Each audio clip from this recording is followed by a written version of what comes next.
नमस्कार, मैं हूं हरिशंकर व्यास। सेंट्रल हॉल में आपका स्वागत है।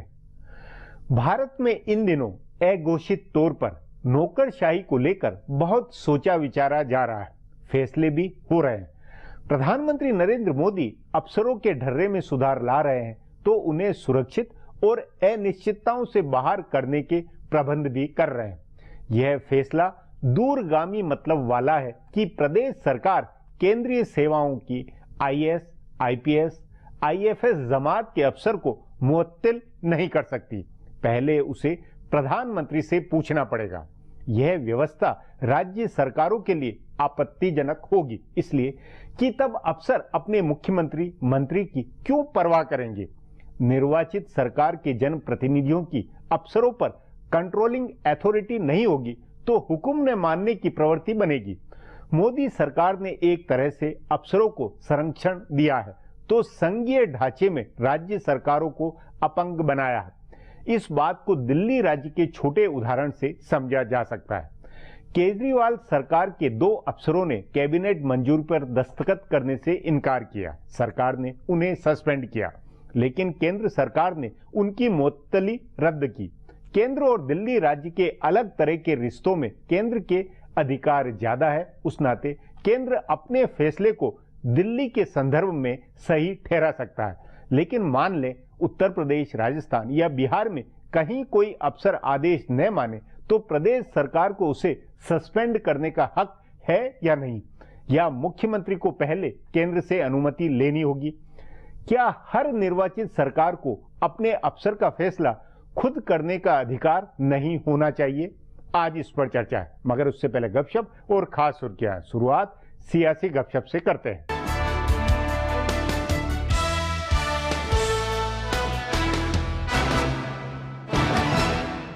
कांग्रेस के रहनुमा और साबिक मरकजी वजीर मनीष तिवारी ने ऐसा बयान दिया जिससे कांग्रेस और बीजेपी दोनों मुश्किल में पड़े हैं और खुद तिवारी ने अपने पैरों पर भी कुल्हाड़ी मार ली। उनको पंजाब से एवानेबाला में भेजने की बहस थी, लेकिन अब कांग्रेस के माहिरीन जराये का कहना है कि यूपीए के इख्तिदार में हुकूमत के इख्तिला के बगैर फौज के मार्च करने की खबर को सही बताकर उन्होंने अपने इम्कानात खत्म कर लिए हैं। हालांकि कुछ दूसरे माहिरीन का कहना है कि उनको पता चल गया था कि राहुल गांधी उनकी बजाय प्रताप सिंह बाजवा को एवानेबाला में भेजना चाहते हैं, इसीलिए उन्होंने जानबूझकर फौज के मार्च करने का मामला उठाया। बहरहाल वजह चाहे जो भी हो, उन्होंने कांग्रेस और बीजेपी दोनों को मुश्किल में डाला है। उनके बयान के बाद कांग्रेस रहनुमा इस पशोपेश में रहे हैं कि इस बयान को मुस्तरद किया जाए या इसके लिए जनरल वीके सिंह को निशाना बनाकर उनका इस्तीफा मांगा जाए। बाद में कांग्रेस में राय बनी कि अगर इस मसले पर वीके सिंह को निशाना बनाया गया तो बीजेपी मनमोहन सिंह और ए.के. एंटनी की काबिलियत पर सवाल उठाएगी, इसलिए कांग्रेस ने फौरन इस बयान को मुस्तरद किया। दूसरी जानिब बीजेपी की पशोपेश थी कि अगर तिवारी की बात को सही मानकर मनमोहन सिंह और ए.के. एंटनी पर सवाल उठाते हैं तो जनरल वीके सिंह पर भी कार्रवाई करनी होगी। वो अभी मरकजी हुकूमत में वजीर हैं। तभी बीजेपी भी इस बयान को मुस्तरद करने को तैयार हुई। हालांकि कुछ रहनुमाओं ने उस वक्त के वजीर आजम और वजीर दिफा पर सवाल उठाया, लेकिन बीजेपी ने मोटे तौर पर इससे दूरी बनाई।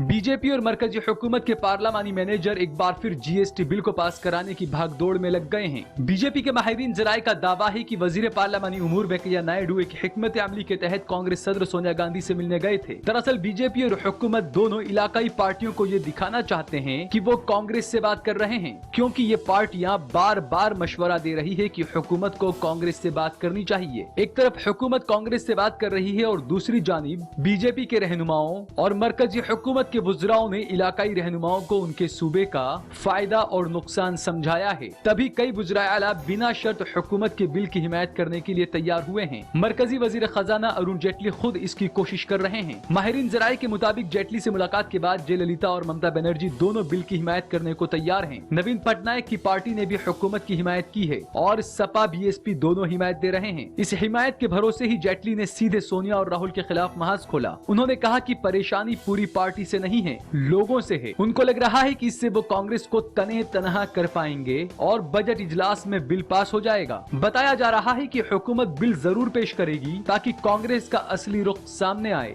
अब तक कांग्रेस कहती रही है कि वो बिल की हिमायत करती है, हुकूमत उसे बिल की मुखालिफ के तौर पर पेश करना चाहती है।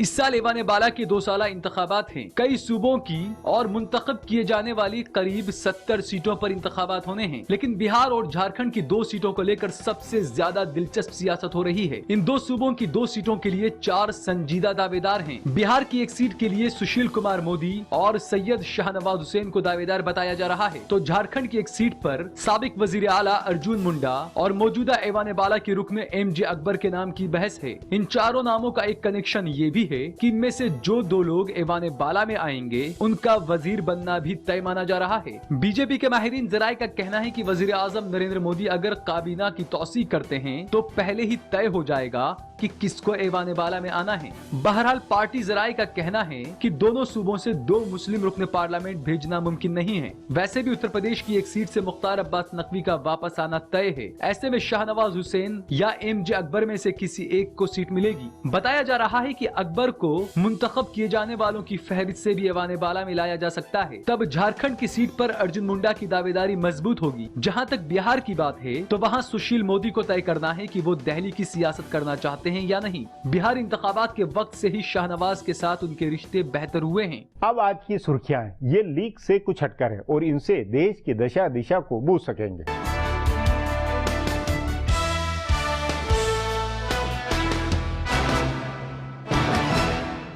पठानकोट में एयरबेस पर हुए दहशतगर्दाना हमले को लेकर पाकिस्तान के तय हिंदुस्तान ने अपना रुख मजीद सख्त कर लिया है। वजीर दिफा मनोहर पर्रिकर ने सख्त लहजे में सीधे खबरदार करते हुए कहा है कि जिन लोगों ने हमें नुकसान पहुंचाया है उन्हें भी दर्द महसूस करना होगा और उसके लिए वक्त व जगह हम तय करेंगे। एक सेमिनार में हिस्सा लेते हुए पर्रिकर ने हालांकि पाकिस्तान का नाम नहीं लिया, लेकिन उसकी तरफ साफ इशारा करते हुए कहा कि जब तक बराबर का दर्द दुश्मन को नहीं दिया जाएगा वो हमें और हमारे मुल्क को इसी तरह दर्द देता रहेगा। गौरतलब है कि नए साल के पहले ही हफ्ते में हुए इस दहशतगर्दाना हमले में 7 सिक्योरिटी एहलकार शहीद हुए थे और 20 अफराद जख्मी हुए थे। हमले में शामिल सभी 6 दहशतगर्द मारे गए। बाद में पर्रिकर और वजीर आजम नरेंद्र मोदी ने पठानकोट जाकर हालात का जायजा लिया।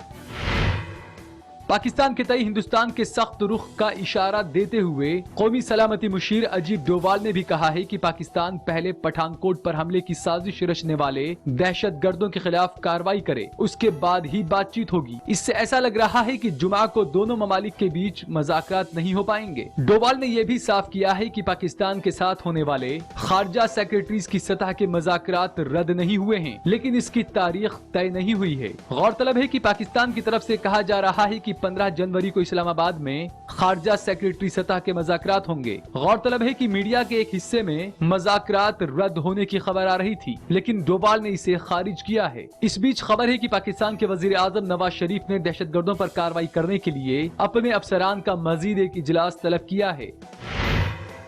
मगरबी बंगाल के मालदा में हुए तशद्दुद का सच जानने पहुंची बीजेपी की एक टीम को मुतासिरा कालियाचक इलाके में नहीं जाने दिया गया। मगरबी बंगाल की पुलिस और इंतजामिया ने बीजेपी के 3 रुकन पार्लियामेंट को मालदा में ही रोक लिया और उनको हिरासत में ले लिया। हिरासत में लिए गए बीजेपी रुकन पार्लियामेंट SS आहलूवालिया ने कहा है कि वो लोग मालदा का सच जानने आए थे, लेकिन उन्हें वहां जाने से रोका जा रहा है। इसका मतलब सच छिपाने की कोशिश हो रही है। उनके साथ बीजेपी के जनरल सेक्रेटरी भूपेंद्र यादव और झारखंड के रुकन पार्लियामेंट BD राम भी थे। मालदा स्टेशन पर रोके जाने और हिरासत में लिए जाने के बाद बीजेपी रुकन पार्लियामेंट की टीम वापस कोलकाता लौट गई। पार्टी के कौमी सदर अमित शाह ने 3 रुकन पार्लियामेंट की ये टीम बनाई थी, जिसे मालदा में गुज़िश्ता हफ्ते हुए तशद्दुद की हकीकत का पता लगाना था।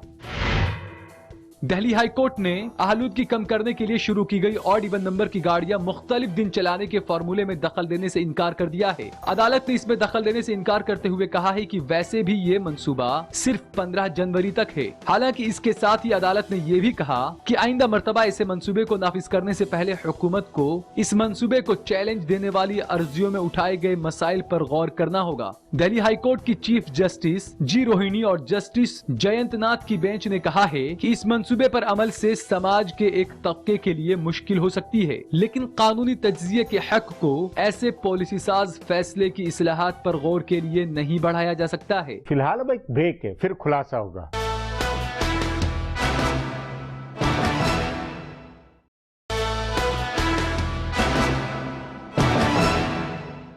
भारत के राजकाज में अफसर स्थायी है और नेता जनप्रतिनिधि आते जाते रहते हैं। ऐसे में अफसरशाही को और स्थायित्व प्रदेश सरकार व जांच एजेंसियों से सुरक्षा की अप्रोच क्या सही है?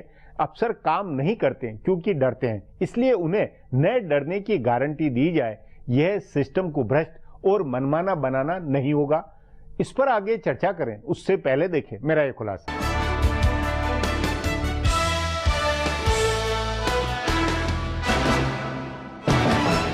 मुल्क में इन दिनों ऐलानशुदा और गैर ऐलानशुदा तौर से नौकरशाही और इसके ढांचे को लेकर कई तरह की बहस हो रही है। सिविल सर्विस के कई अफसरान ने बाज़ाब्ता तौर पर कहा है कि उनको सियासी टकराव का हथियार बनाया जा रहा है। ये बदकिस्मती है कि मुल्क का जो मौजूदा ढांचा है उसके सबसे अहम हिस्से में ऐसी गैर यकीनी और शक पैदा हो गया है कि अपने आप कामकाज की रफ्तार सुस्त पड़ने लगी है। दिल्ली, उत्तर प्रदेश और हरियाणा की मुख्तलिफ मिसाल से इसको समझा जा सकता है। दिल्ली में अफसरान की तकसीम वजीर आला अरविंद केजरीवाल और मरकज की नरेंद्र मोदी हुकूमत के तई ईमानदारी की बुनियाद पर हुई है। वजीर आला के प्रिंसिपल सेक्रेटरी राजेंद्र कुमार पर सीबीआई का छापा पड़ा तो आम आदमी पार्टी ने इल्जाम आयद किया कि केजरीवाल से बदला निकालने के लिए राजेंद्र कुमार को निशाना बनाया गया। इसी तरह जब केजरीवाल की काबीना के फैसले पर दस्तखत करने से इनकार करने वाले 2 अफसर को दिल्ली हुकूमत ने सस्पेंड किया तो मरकजी हुकूमत ने उस पर पाबंदी लगा दी। इससे पहले उत्तर प्रदेश में सूबाई हुकूमत ने दुर्गा नागपाल और अमिताभ ठाकुर को सस्पेंड किया तो तनाजा हुआ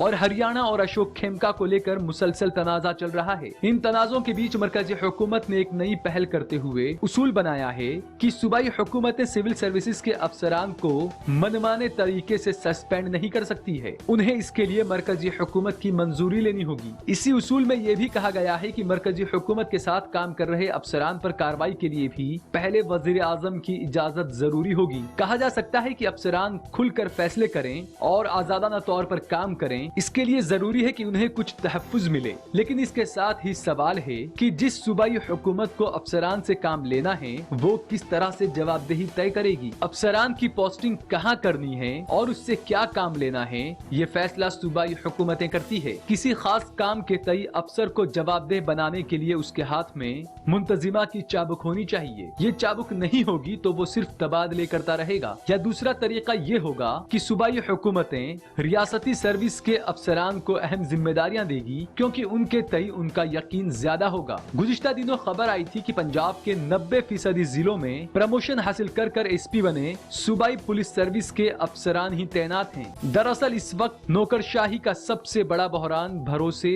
और सिक्योरिटी का है। मनमोहन सिंह ने वजीर आजम रहते कई बार अफसरान को यकीन दिलाने की कोशिश की, लेकिन एक के बाद एक आए अदालती मामलों की वजह से अफसरान अपनी जिम्मेदारी निभाने से बचते रहे। वजीर आजम नरेंद्र मोदी भी मुसलसल इस बात का यकीन दिला रहे हैं। उन्होंने कई बार अफसरान के साथ इजलास किया है और वजारतों के कामकाज में अपने वज़रा से ज्यादा अफसरान के प्रेजेंटेशन को अहमियत दी है। एक तरफ उन्होंने 50 साल की उम्र पर अफसरान के कामकाज का तज्जिया करके उनके आगे की सर्विस के बारे में फैसला करने का उसूल बनाया है, तो दूसरी जानिब सूबाई हुकूमतों की मनमानी से तहफ्फुज भी दिया है। इससे जाहिर होता है कि उनकी कोशिश अफसरान को यकीन में लेने के साथ साथ उनको जवाबदेह बनाने की भी है। अब एक ब्रेक है, उसके बाद भारत की नौकरशाही पर चर्चा करेंगे।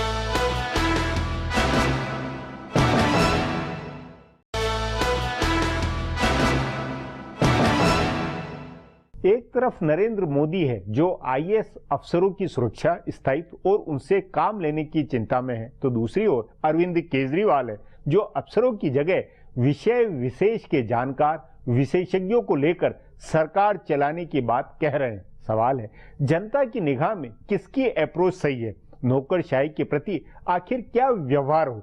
इस पर चर्चा के लिए आज मेरे साथ वरिष्ठ पत्रकार प्रभु चावला है। प्रभु जी, भारत के राजकाज में आला अफसरों को लेकर अघोषित तौर पर, मतलब बिना बहस के, बहुत कुछ विचार हो रहा है, उस पर कई फैसले भी हो रहे हैं। क्या आप उसमें से अहम फैसला हाल के दिनों का कौन सा मानते हैं? नहीं, अहम फैसला सबसे पहले सुप्रीम कोर्ट का एक फैसला आया था कि आईएएस ऑफिसर को सीबीआई वाले किसी भी केस में नहीं रख सकते जब तक कि केंद्र सरकार की परमिशन नहीं होगी या चीफ मिनिस्टर की परमिशन नहीं होगी। ठीक है। वो 6 में था कि ज्वाइंट सेक्रेटरी एंड अबव तो उन्होंने कहा ये डिस्क्रिमिनेटरी है, क्लर्कों के लिए परमिशन क्यों नहीं लेनी पड़ी चाहिए। तो उसके बाद ऐसा लग रहा था कि सरकार कोई उसमें बदलाव लाएगी, आईएएस ऑफिसर को प्रोटेक्शन देगी, पर वो बिल जो है अभी राज्यसभा की सेलेक्ट कमेटी के सामने पड़ा हुआ है, जिसके अंदर की लोकपाल भी आएगा, लोकपाल भी नहीं आ रहा। तो उससे पहले कि ये कानून बनने, प्रधानमंत्री ने अपनी तरफ से एक पहल ली है। लेकिन इससे क्या संघीय ढांचा और एक मुख्यमंत्री की अथॉरिटी, मंत्री की अथॉरिटी, भले भाई दिल्ली का तो छोटा मामला है, दिल्ली की पूर्ण अधिकार वाली सरकार नहीं, लेकिन उत्तर प्रदेश, बिहार, तमिलनाडु, महाराष्ट्र, इन सब स्टेट में कैसे ये हो जाएगा? पहले देखो, ये केंद्र की मनमानी नहीं होगी। आईएएस वाले हमेशा सेंट्रल गवर्नमेंट से प्रोटेक्टेड होते हैं। उनका रूल है कि जिस एजेंसी ने उनको रिक्रूट किया है, हाँ। इस केस में यूपीएससी ने रिक्रूट किया है, तो टर्मिनेशन की पावर भी यूपीएससी के पास है, हाँ। और सस्पेंशन का एंडोर्समेंट भी यूपीएससी के पास होता था पहले। ये बात समझिए, सस्पेंशन अगर करना है परमानेंट आपको बेसिस पे, तो सेंट्रल गवर्नमेंट के अंदर आपको यूपीएससी के पास जाना पड़ता था। परंतु परिवर्तन ये हुआ कि जो आपने पहले कहा कि प्रधानमंत्री ने डायरेक्ट अपने अंडर ले ली कि मेरे से बिना पूछे कुछ नहीं होगा, तो संघीय ढांचे पर असर जरूर पड़ेगा, क्योंकि अब डायरेक्ट इंटरफेरेंस प्राइम मिनिस्टर का जो है ब्यूरोक्रेसी के ऊपर, एकदम डिसिप्लिन के ऊपर आ गए कि प्रधानमंत्री आपको वॉच कर रहा है, सेंट्रल स्कीम अगर इम्प्लीमेंट नहीं करेंगे, आप ऑनेस्टी से काम नहीं करेंगे, तो आपको वहाँ की स्टेट गवर्नमेंट अगर कोई पनिश करती है तो मैं आपके साथ नहीं खड़ा हूँ। नहीं, पर ये एक, क्योंकि प्रधानमंत्री नरेंद्र मोदी जब गुजरात के मुख्यमंत्री थे, तब मनमोहन सरकार के वक्त मनमोहन सरकार के अब वहां के गुजरात के अधिकारियों को प्रोटेक्शन देकर अपनी तरफ मतलब करके उनको फोड़ के उनको परेशान करती थी। यही अप्रोच कुछ वापस वो पुराना नहीं हो रहा। हर प्राइम मिनिस्टर क्या हर केंद्रीय सरकार करती है। आईपीएस ऑफिसर को ज्यादा, जो गुजरात में सबसे ज्यादा केस हुए, आईपीएस ऑफिसर जेल में गए, 10-12 लोग। नहीं तो उस तरह एक तरफ ये कि प्रधानमंत्री इस पक्ष के कि नहीं, राज्यों को ज्यादा अधिकार मिलना चाहिए, राज्यों को अधिक स्वायत्तता, वो अपने आप से स्कीम करें, ये करें। दूसरी तरफ ये जो एक मशीनरी को है, ब्यूरोक्रेसी की मशीनरी को, इसको कब का पावर अपने पास करना, ये कुछ अजीब नहीं लग रहा। सस्पेंशन जो है ना, कहीं बहुत कम आईएएस ऑफिसर इतने अपने आप को प्रोटेक्ट करते हैं, ये बात ठीक है, वो मैसेज दे रहे हैं। संघीय ढांचा का जो बात आप कर रहे हैं कि प्रधानमंत्री ने एक मैसेज दिया है कि मैं आपके साथ खड़ा हूं। बदलाव ज्यादा ग्राउंड पे नहीं आ गया, क्योंकि आईएएस के खिलाफ एक्शन लेने के पहले कोई शिकायत भी तो करेगा। तो आईएएस वाले एक दूसरे को प्रोटेक्ट करते हैं, उनकी ऐसी स्टील फ्रेम ब्यूरोक्रेसी उनको कहते हैं। और काफी आईएएस ऑफिसर पिछले दिनों जेल के अंदर भी गए, कई स्टेट्स के अंदर गए, करप्शन चार्जेस के अंदर गए। अभी भी मध्य प्रदेश के 2 अफसर आईएएस के जेल के अंदर पड़े हुए हैं। परंतु आपने बात कही कि मोदी के सरकार के जमाने में क्या होता था, आईएएस ऑफिसर को सेंटर में पोस्टिंग मिल जाती थी, अच्छी पोस्टिंग देकर और अपनी तरफ करके उनके खिलाफ अपने अच्छे अफसर सारे ला रहे हैं, जो बुरे अफसर हैं उनको छोड़ के वापस भेजे। अभी आने के बाद लगभग 120 अफसर जो है बाकी स्टेट्स में भेज दिया, कि टर्म पूरी नहीं हुई थी। इसका मतलब ऐसे लोगों को जो मोदी जी को पसंद नहीं है, जो मोदी जी की फिलॉसफी में, उनके एजेंडे में, उनके मिशन में, उनके एम्बिशन में पूरे नहीं बैठते, उनको ट्रांसफर कर वापस किया जा रहा है। तो ये डायरेक्ट देना कि सस्पेंशन की पावर मेरे पास है, ये किस्म से उनको मैसेज क्लियर देना है कि आप मेरे ऊपर निर्भर कर सकते हैं कि मैं आपको बचाऊंगा। नहीं, उस नाते एक तरफ अरविंद केजरीवाल का भी मामला, जिन्होंने कहा कि आईएएस की जगह हम एक्सपर्ट लाके काम कर लेंगे, 200 ही अगर अफसर जाने चाहते हैं तो जाए, हम एक्सपर्ट से काम करेंगे, परमानेंट भी जाए तो भी जाए। दूसरी तरफ प्रधानमंत्री की ये अप्रोच है कि उनका ढर्रा काम करने का तरीका, उनको समय पर पाबंद करना, टारगेट फिक्स करना, इस सब का नौकरशाही के भीतर क्या सोच है, उसके अंदर क्या खदबदाहट है? भारत की नौकरशाही पिछले 70 सालों में काम ना करने के लिए इंडियन ऑटोमेटिक सर्विस है, वो उनकी प्रमोशन होती रहती है। अब पहली बार एक प्रधानमंत्री आया जो उनके ऊपर वॉच करके परफॉर्मेंस बेस देख रहा है। नहीं तो उससे केजरीवाल भी चाहते हैं कि परफॉर्मेंस हो जो आदमी नहीं कर सकते। भारत में आईएएस क्या हर काम वही करेगा, आईएएस रेलवे भी चलाएगा, एयर इंडिया भी चलाएगा, मेट्रो भी चलाएगा, सब जगह आईएएस इफेक्ट हो जाते जाकर के। एम्बेसडी में जाकर के आईएएस का ऑफिसर होना चाहिए, तो हर जगह आईएएस बैठ जाता है, बाकी सर्विस के लोग नहीं आते हैं। बाकी कंट्रीज के अंदर क्या होता है कि एक्सपर्ट्स आते हैं फील्ड के, वो जाकर के अपना काम करते हैं। तो केजरीवाल का कहना बिल्कुल ठीक है, और मोदी जी का भी यही सोचना है कि हर जगह एक्सपर्ट्स आने चाहिए। कि फाइनेंस मिनिस्टर का भी एक्सपर्ट होता था किसी जमाने में, देशमुख साहब आए थे, इकोनॉमिस्ट बने थे, वीके आरवी राव उसके बाद बने, उसके बाद काफी लोग, हालांकि वो फाइनेंस मिनिस्टर नहीं बने, परंतु बाकी लोग ऐसे एक्सपर्ट्स आते रहे हैं। डॉक्टर मनमोहन सिंह को डॉक्टर लेकर के आए, और नरसिम्हा राव का कहना यह था कि सबसे बड़ा दुश्मन इस देश के विकास का है तो आईएएस है, मेरा बस चले तो आईएएस ऑफिसर को गोली मार दूं मैं। नहीं, ये आम धारणा भी, पब्लिक परसेप्शन में भी है। उस नाते अरविंद केजरीवाल की बात ज्यादा क्लिक होती हुई लगती है। उनका बिल्कुल, अरविंद केजरीवाल और मोदी दोनों बिना नॉन कन्वेंशनल तरीके से सोचते हैं। दोनों में एक ही कॉमनैलिटी है कि वो सोचते अलग से हैं लोगों से। तो उनका कहना कि एक्सपर्ट होने चाहिए, जिनको काम करो तो निकाल दो। ये तो नहीं है कि परमानेंट ज्वाइंट सेक्रेटरी से एडिशनल सेक्रेटरी, एडिशनल सेक्रेटरी से कैबिनेट सेक्रेटरी या चीफ सेक्रेटरी बन जाएंगे। यहाँ तो ऑटोमेटिक होता रहता है। अब खेमका साहब हैं, ठीक है, एक सरकार ने तंग किया, दूसरी सरकार ने सेक्रेटरी बना दिया, हालांकि नंबर में उनका प्रमोशन हुआ, परंतु ये चलता रहता है। तो जो परिवर्तन आ रहे हैं ब्यूरोक्रेसी के अंदर, मोदी साहब परिवर्तन करना चाहते हैं, केजरीवाल भी करना चाहते हैं, ऐसे बहुत सारे लोग हैं। लेकिन इसका ब्यूरोक्रेसी के अंदर क्या फर्क हो रहा है? वो इसको अपने आप एडजस्ट कर रही है या वो ढल जाती है वो हर स्थिति में? वो तो बैंगन है, हर थाली के साथ इधर हो जाते हैं उधर जाते हैं। ब्यूरोक्रेसी को मतलब ब्यूरी एक टाइगर है, उसको राइड करने के लिए एक्सपर्ट चाहिए। मेरे को लगता है इस देश के अंदर ब्यूरोक्रेसी किस तरह से काम करेगी, कैसे रूट होगी, ये समय आ गया है कि उसके ऊपर दोबारा से विचार हो, बड़ा और व्यापक बहस हो। और ब्यूरोक्रेसी जो ऑटोमेटिक परमानेंट है, वो जो ब्रिटिश दे करके गए हमारे को, आईसीसी उसमें चेंज और उसमें कोई चेंज होंगी, तभी इस देश का विकास होगा पूरी तरह से। नहीं तो रिस्पॉन्सिबिलिटी किसी की है नहीं। पॉलिटिशियन आते हैं, चले जाते हैं, आईएएस ऑफिसर ज्वाइंट सेक्रेटरी से एडिशनल सेक्रेटरी बन जाते हैं, डीएम से कमिश्नर बन जाते हैं, सेक्रेटरी बन जाते हैं। जब तक इनको अकाउंटेबल नहीं बनाएंगे, इस देश का भला नहीं हो सकता। जी प्रभु जी, बातचीत को यहीं समाप्त करेंगे। प्रोग्राम में आने के लिए बहुत बहुत धन्यवाद। हमारा प्रोग्राम अब यहीं खत्म होता है। आग्रह है प्रोग्राम पर अपनी राय hsvyas@nayaindia.com पर ईमेल करके बताएं या hsvyas@Twitter और Facebook/नया इंडिया न्यूज़पेपर पर जाहिर करें। अब कल फिर मिलेंगे इसी चैनल पर इसी समय।